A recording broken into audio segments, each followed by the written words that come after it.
No nonsense gin drinking. All gin, no nonsense. Hello gin lovers, welcome back. I'm Bobby Freeman and today on the show, my friends, we have probably an unknown gin to many of you around the world and to the many countries in which this channel is watched. Let me introduce you to it. It goes by the name of the rather British sounding Tipple Gin. And would you take a look at that bottle, because that, my friends, look at it, look at the, oh goodness me. I do like a bottle on this show, as you know. It makes no difference to the gin, but it does make a difference when you sort of see it on the shelves. I think that little fellow would stand out. Now, as I say, you've probably not heard of this one, but occasionally on the show I do like to bring you the more kind of the new kids on the block, if you like, the ones that the beef eaters and the Tanquerays of tomorrow, because you can always say I saw it there first on that, you know, that weird looking blonde fella with the red shirt. Now then, as you can probably hear, I don't know if you can, it's a very windy day outside, and as you know, or many of my viewers know, my studio is extraordinarily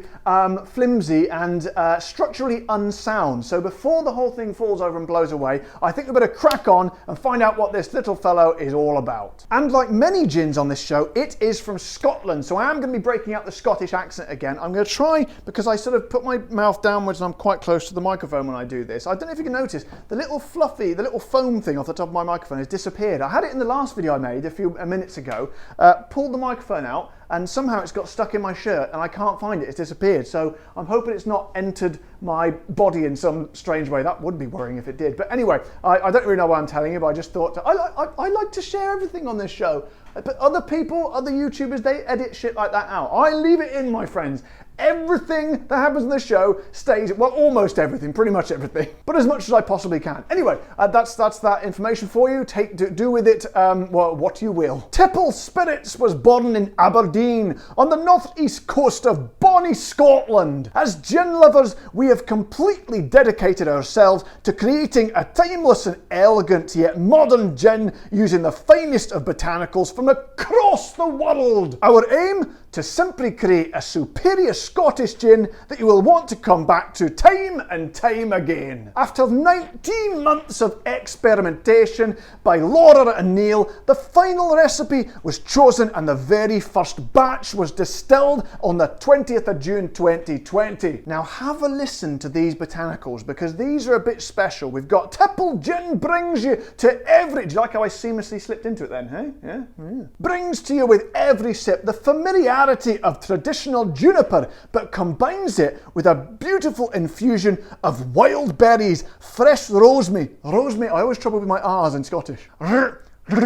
Rosemary and gorgeously sweet, locally sourced honey. Our gin harnesses the essence of Scotland by intricately marrying our finest distilled spirit with the fresh and crisp clear waters of the celebrated Royal Deeside Spring in Aberdeenshire to give a long, clean finish. And then it actually says, delicious. Okay, I'll break with the Scottish accent in a minute so my American and Canadian viewers can understand what I'm saying. But it goes on to say that it has local Deeside honey, so Deeside is obviously the area of Scotland where they are. It also has damsons. Now, if you don't know what a damson is, apparently it's a small fruit with a vibrant dark blue skin and a strong, tart, sweet, sour flavour. I went back into the Scottish there again. Now, I must tell you here, I had a negative experience with damsons. Again, nothing to do with gin whatsoever, but you know, I don't care, it's my channel. In fact, I'd go as far as to say it was a traumatic experience. I will never eat one because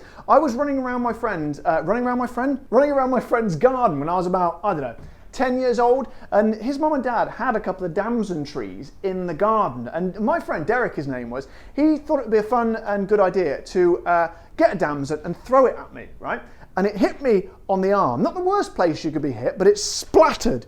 And the interior of a damson is kind of red, bright red. So it looked like blood and gore. So I got hit without, I wasn't even looking, it was a sucker throw. Is that a thing? A sucker throw? I don't know. Hit me on the arm, went, pfft.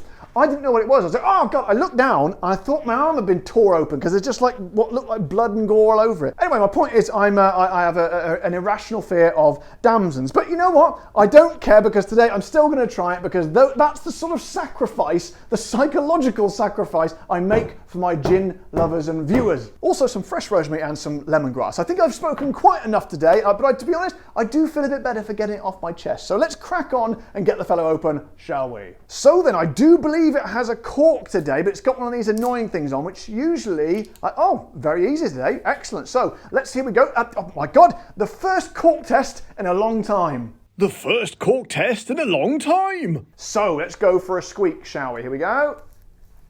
No squeak at all. It's a very smooth, oiled sounding cork. That's good. I like that. So we'll go for the full pour. Get it next to the microphone. Here we go. Oh, what a corks test to start the channel back. Start the channel back off? No, last video was the starting the channel off, but I'm filming them on the same day. So to me, it still feels like we're kickstarting the channel off again. God, I talk a lot of old twaddle on this show. Right, that is a gorgeous, it's not just what I thought it was, a glass bottle covered in white stuff, but it looks like, oh no, I think that's exactly what it is, but it looks like it's white on the inside as well, and I like it. So let's get that beautiful glug glug sound. Hang on a second, listen to that. Oh, I do like a glug glug sound. Let's give it a good old sniff. Now this could go anywhere with damsons, honey, rosemary, who knows? I think it could go either way, but let's give it a bit of a sniff anyway. Holy shit! Wow! Oh, gin lovers, I tell you what, I have sniffed, as you know, I have sniffed a lot of gin on this show, but I don't think I've ever sniffed anything quite so fruity and indulgent, and it's so fruity and indulgent, it makes me make a claw shape with my hand like that and grit my teeth. Oh, honestly, it's kind of hard to put your finger on, but I'd say it's kind of really heavy with fruit, but a fruitiness which would be quite difficult to discern had I not known it was damson. Oh, and then he knocked it over. Had I not known it was damsons, but because, as I say, I avoid them. I avoid damsons usually. This is the only time, in fact, this is like a big psychological barrier for me. This is the only time I have encountered a damson since that fateful day about 32 years ago. But I tell you what, oh, if Derek was here now, I'd let him chuck a whole crate at me because that just smells amazing. All I can say is it's deep and depthful fruitiness, really heady and luscious, and not kind of a lot else, to be honest, really, but a lot. I think that sort of aroma is all encompassing. I'm sure the other flavors will come out in the tasting. Speaking of which, we are going to do now. So then, let's marry. Oh, I poured quite a lot in there. I got carried away with the glug glug test. So this could be a fairly decent sized gin and tonic, I reckon. That should be a good one. I might have drowned it a little bit. It's all right, don't worry. I can always correct it later. So my friends, I say as always, thank you to all my wonderful patrons and YouTube members who are literally paying for the gin on this show. I say to everybody, cheers. Oh no, I always forget to say the name of the gin. This is Tipple Gin, and I say cheers.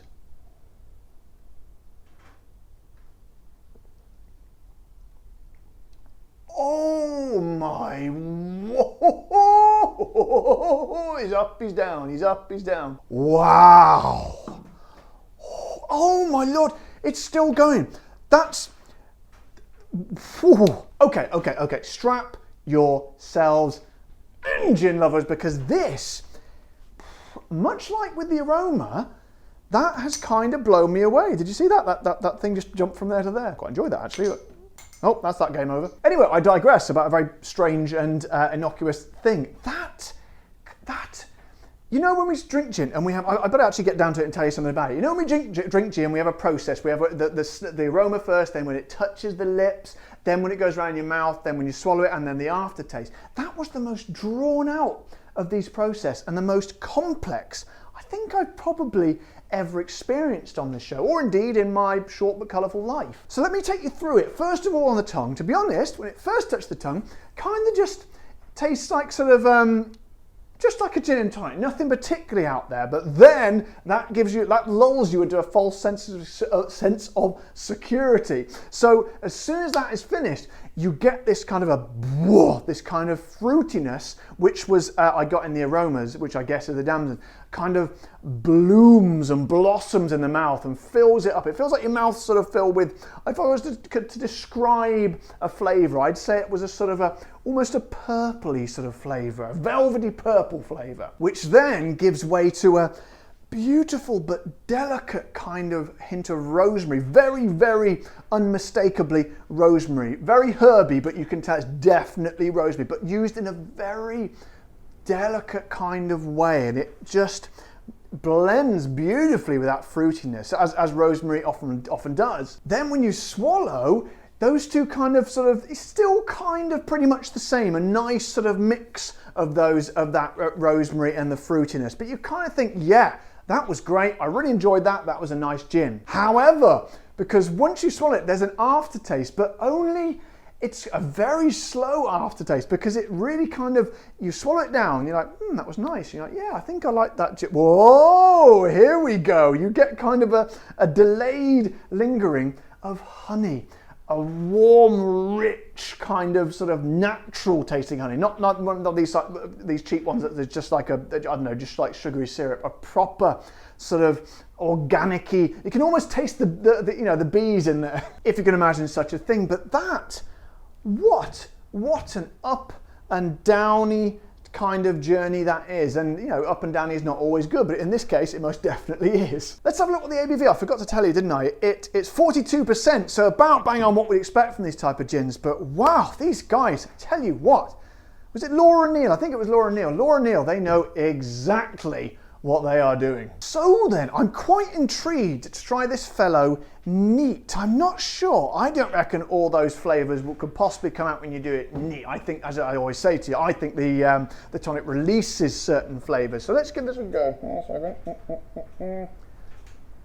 I don't know if you're going to hear this wind. I swear this place is going to fall down. I'm going to have to do this really quick. Here you go. Oh, you know what? What a different animal that is. And as you know, I'm not much of a neat gin drinker, but I quite like that damsony fruitiness which you got in the aroma, which was played down a little bit with the gin and tonic. That is all there. It's like, whoa, I am the dominant flavour, and I didn't think this through, but this kind of malevolent. You don't get that on other gin channels, do you? Yeah, that's kind of. Do you know what? And then it kind of dissipates a bit quicker, as always is the case with neat gin, but that is quite something. A very, very fruity neat gin. I reckon, I definitely prefer it as the gin and tonic, but I reckon if someone poured me that over ice, it wouldn't be the worst thing that had happened to me that day. So then, my friends, you're thinking to yourself, that sounds like a nice gin. Freeman looks like he's enjoying that. However, what is it going to cost me if I want to try some? Wow, I've got good news for you, but don't forget, I usually like gins to be no more than 30 English pounds if they're a kind of a mainstream gin. If they're a smaller, more boutique kind of operation, then I don't want them to go above 40 pounds. Well, they have priced it exactly right at 40 pounds, because I am happy to go that little bit extra, because smaller gin companies, they need to charge that much because there are costs involved, and when they're small companies, they won't make any money and they will starve to death. So I can most definitely tell you it is towards the top end of what I like to pay for my smaller gins, but if ever you were going to push the envelope, if the envelope was there, I'd be pushing it right over there. You wouldn't even see the envelope. The envelope would be a dot to me, if I could quote Joey from Friends. I forget what my point was. Yeah, my point was basically, if ever you're going to push your budget a little bit further, something special like that ticks every box is most definitely worth it. So, gin lovers, so So this is why I like to bring you these little unknown brands occasionally. This video won't be particularly relevant and it won't get huge amount of views as my mainstream ones. However, my core fans, gin lovers, who I know watch every single video, this is why I make these ones, because when they come around, when they become, when they sort of expand globally, you will have the knowledge of saying. Honestly, I talk a lot of shit sometimes, but seriously, you will have, I seek to sort of pass on the knowledge ready for you, so you are ready for them when they arrive. So you're looking out for them. You've got a little list like a bird watcher or a train spotter, spotting them off as you see them. So when this arrives in your country, which I predict it inevitably will, you will know that it's got the old Freeman seal of approval, because it is truly spectacular in its uniqueness and in its complexity and in its rather beautiful bottle as well. And I say to my friends Laura Neal at the Tipple Gin distillery, if indeed that's what the distillery is called, keep up the good work. So guys, that's me done today. Thank you so much for watching this video. I hope you found it useful and informative. If you did and you haven't already subscribed to this strange and bizarre little channel, then please feel free to press that subscribe button and of course click the bell icon so you get notified when my notified? Yeah, sod it, I'll stick with it, notified. So you can be notified when my sounds like a painful procedure, doesn't it? Notified whenever my new videos come out. And if you were so kind and selfless and consider it to support this show, you can do that by heading over to my Patreon page or clicking the join button below this video to join my YouTube members. But until next time, guys, you all know the drill. Take care, stay safe. Thank you to all my patrons and members, and of course, keep drinking the gin.